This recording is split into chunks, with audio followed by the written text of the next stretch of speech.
कब हॉल के अंदर की बात है तो तुम्हें बता देनी चाहिए।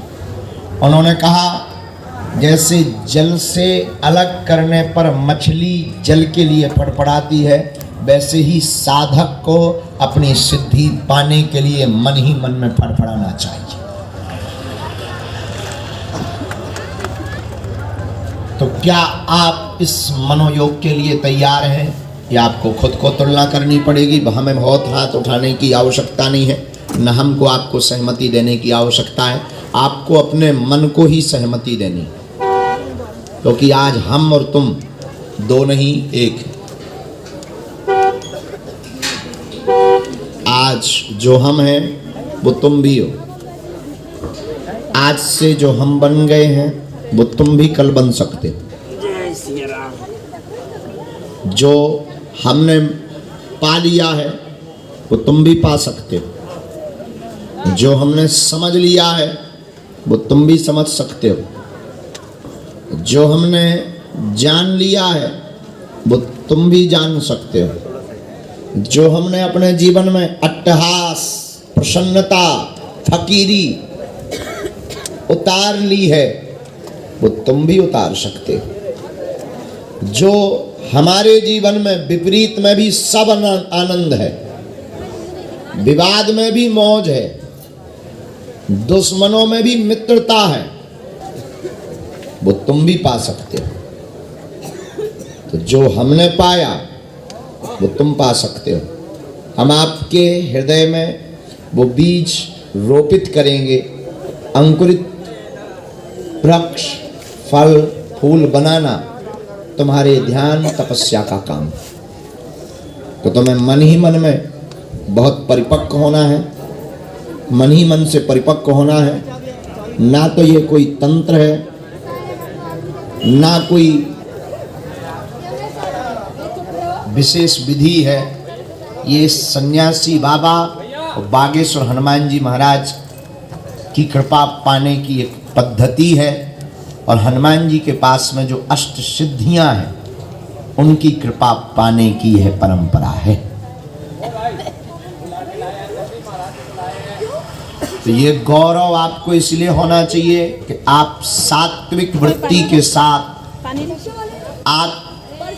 आत्म मोक्ष के लिए, आत्म कल्याण के लिए, खुद को जानने के लिए आप बैठे हैं।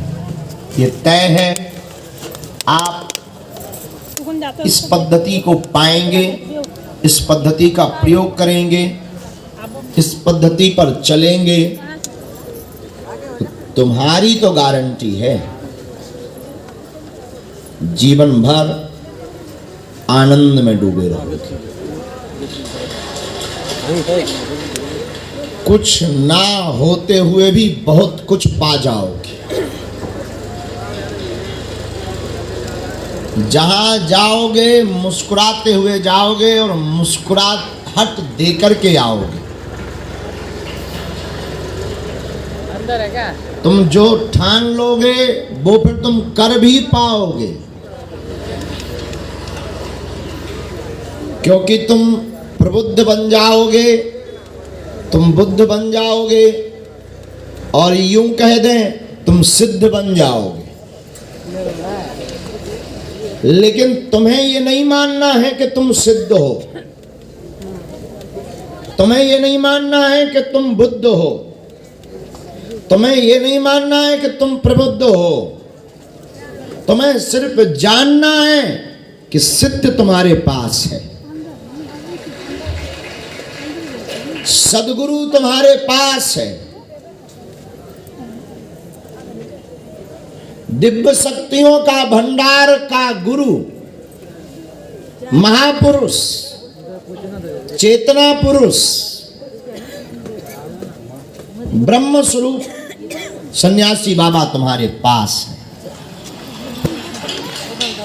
और तुम उनकी बगिया के एक पुष्प हो रहे हो।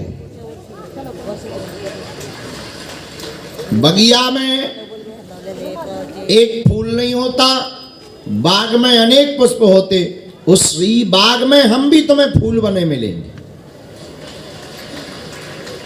अब जो जितना ध्यान करेगा जितनी समर्पण रखेगा, जितना भजन करेगा, जितना सात्विक जीवन जिएगा, जितना अंतर मन को जगाएगा, वो उतना ही करीब हमारे बगल में खिलेगा।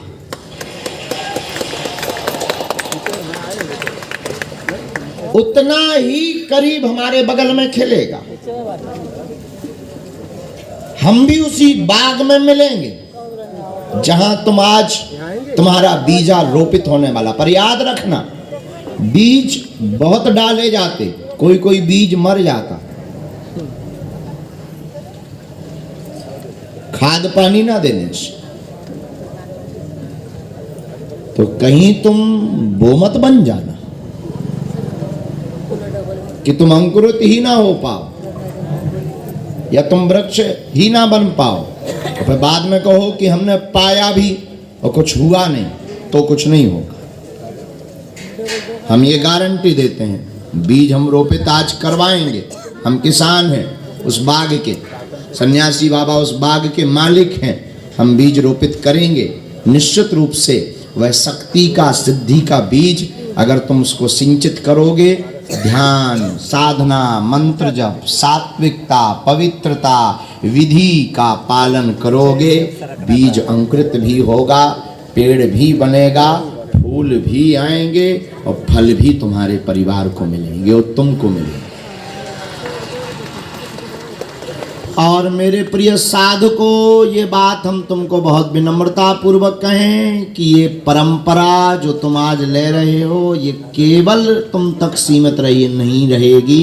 तुम्हारी आने वाली पीढ़ी दर पीढ़ी इस परंपरा की छत्र छाया से लाभान्वित रहेंगे। वो सभी चीजों से सुरक्षित तो रहेंगे ही।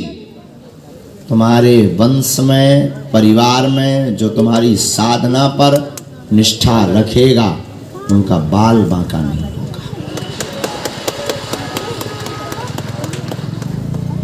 इसलिए तुम्हें अपने मनोयोग में,